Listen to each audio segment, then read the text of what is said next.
Shall I put you here? Yeah, I think this is a bit better. Hello, Kiki.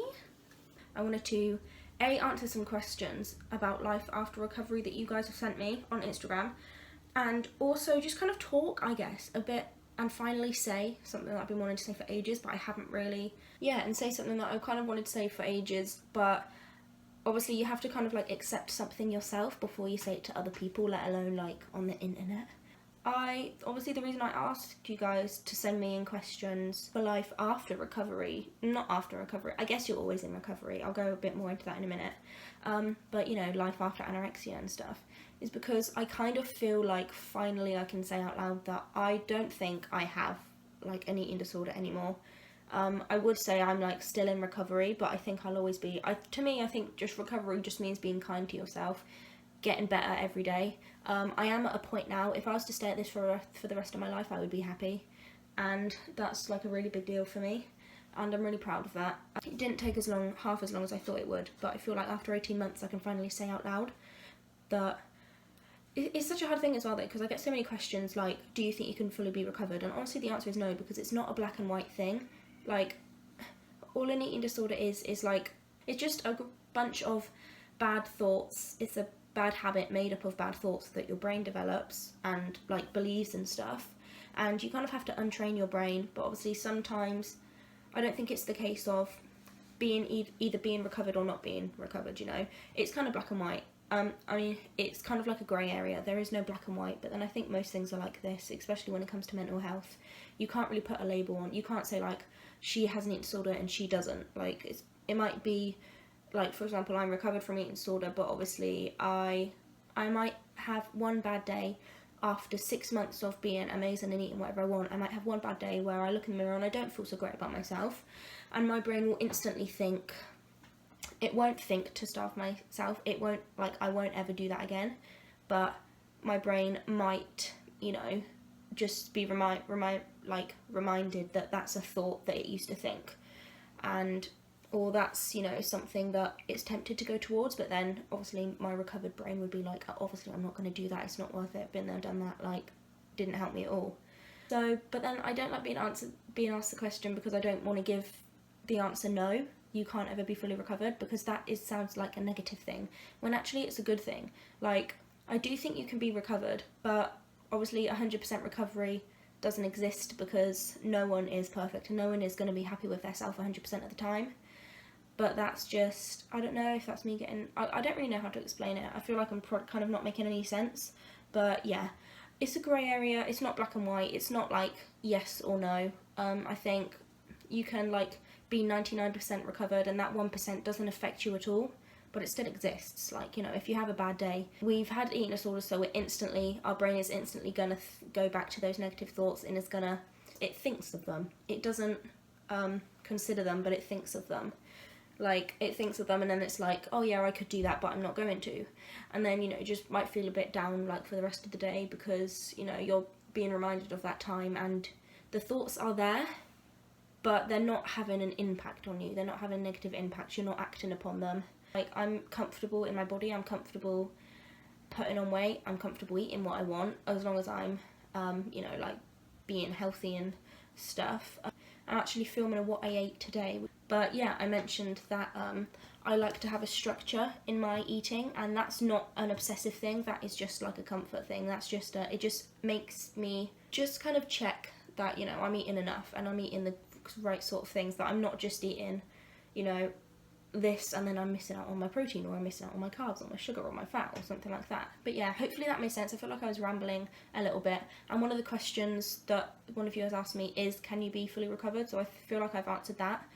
Kind of like yes and no, you know, like, you can't ever untrain your brain, I guess, because that is a thing that you went through. I think to be fully recovered, you'd have to completely wipe your memory of the last couple of years of your eating disorder, or however long it's been. But yeah, I also wanted to answer some questions. I think I'm just going to answer a few, because I don't want this video to be too long. I think this is such a good question. Like, I've never even thought about this before myself.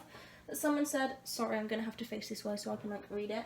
Someone said, did you have to fill up your days with things to do so you won't have time for eating disorder thoughts? negative thoughts take up so much of my time, I sometimes wonder what I would do without them. So I think now that I'm recovered, I would say that I don't, obviously I don't get the negative thoughts anymore unless I'm having a really bad day or something. And even then, my brain just knows not to act upon them. It's not something that actually affects me. It's something that I think about but I don't act upon. It's like a thought and then it just flies away like instantly, and it's kind of like, it's kind of magic, and it's like a miracle because those kind of thoughts like destroyed me for so long. But yeah, so I don't now, but I feel like at the beginning of my recovery I did. I went out shopping with my mum a lot. I remember we just used to go on days out and stuff. And yeah, what did I used to do to like distract myself?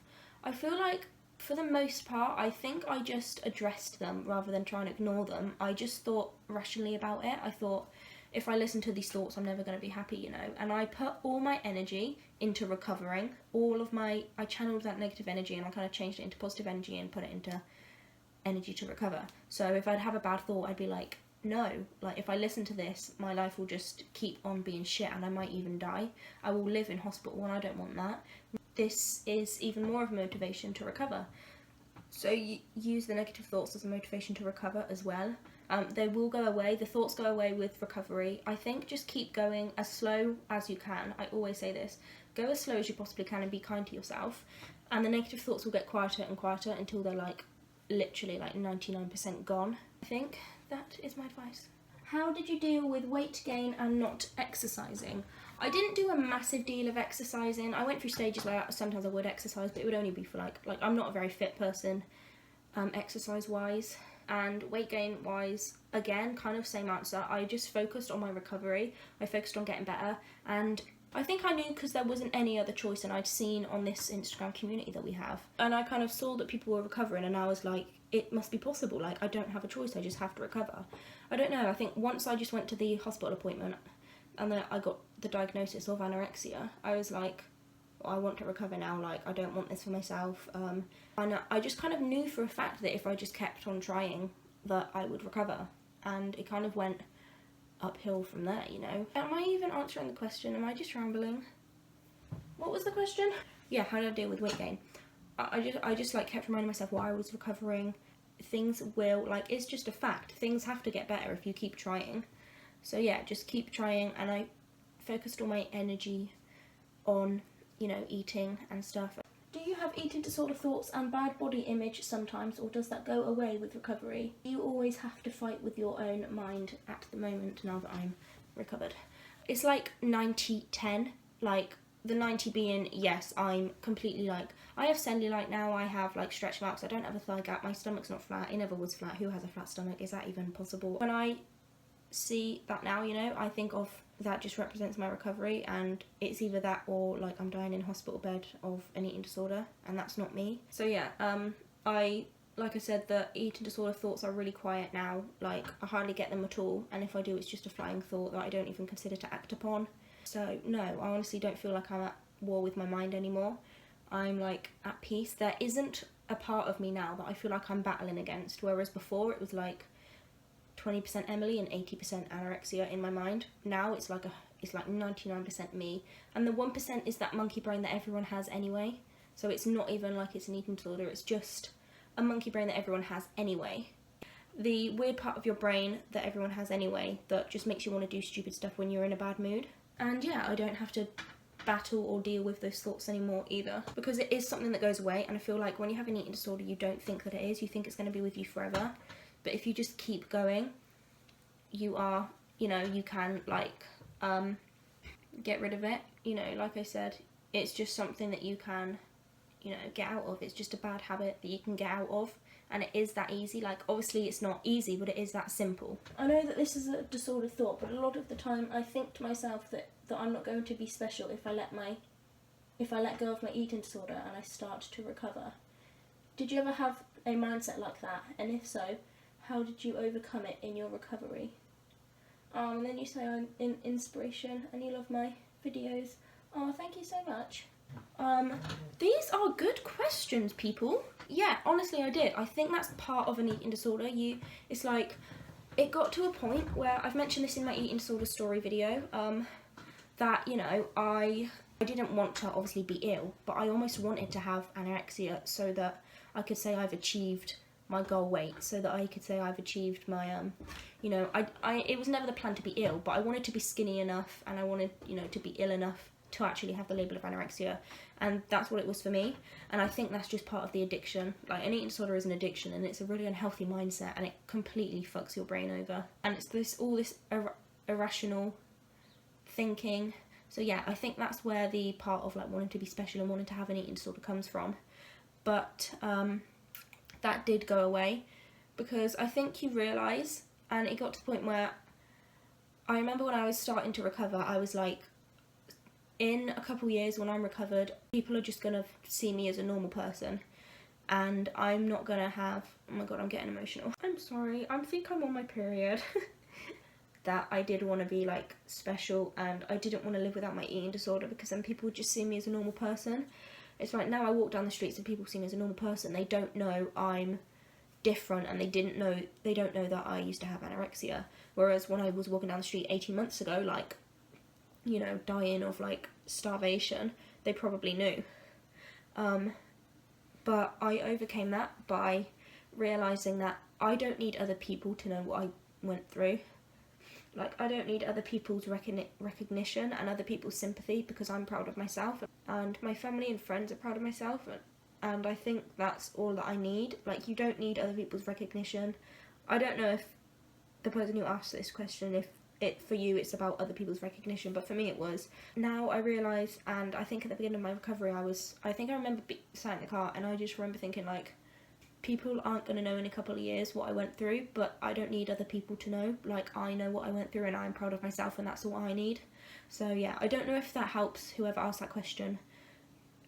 I don't know if that's what it was about for you, other people's recognition, but for me it was. Obviously that's all I can, you know, go by. I can only talk about my own experience, so hopefully that answer helps you. But yeah, it does go away. Like, it's kind of just crazy when I think back to it. I think that's why I started crying, because it's crazy when you think back to it. Sometimes I forget how hard it was and how, like, stuck I was.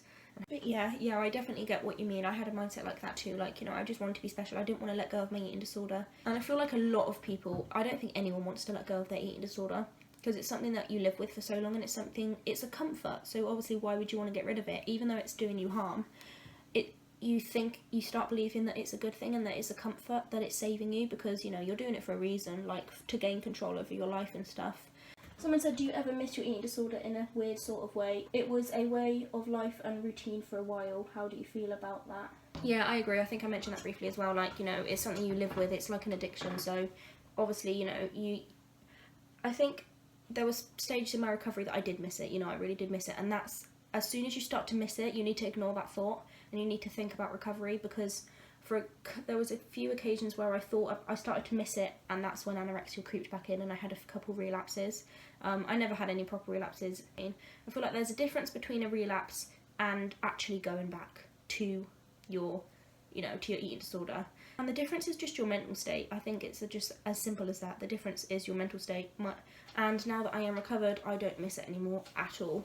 Like, I can eat whatever I want, and that is what everyone should be able to do. Like, I can eat whatever I want without worrying what I look like, you know, because I don't care. Like, as long as your body is healthy, nothing else matters. As long as your mind is healthy, nothing else matters as well. So no, I don't miss my eating disorder anymore, but I did when I started recovery. Because I feel like someone who is recovered like me is not really hardly ever going to miss their eating disorder. I don't have this anorexia in my head talking to me, telling me, you miss me. Like, I don't think a rational brain would ever think I miss my eating disorder. I think if you're missing your eating disorder, that is your eating disorder speaking. And yeah, I think that is everything.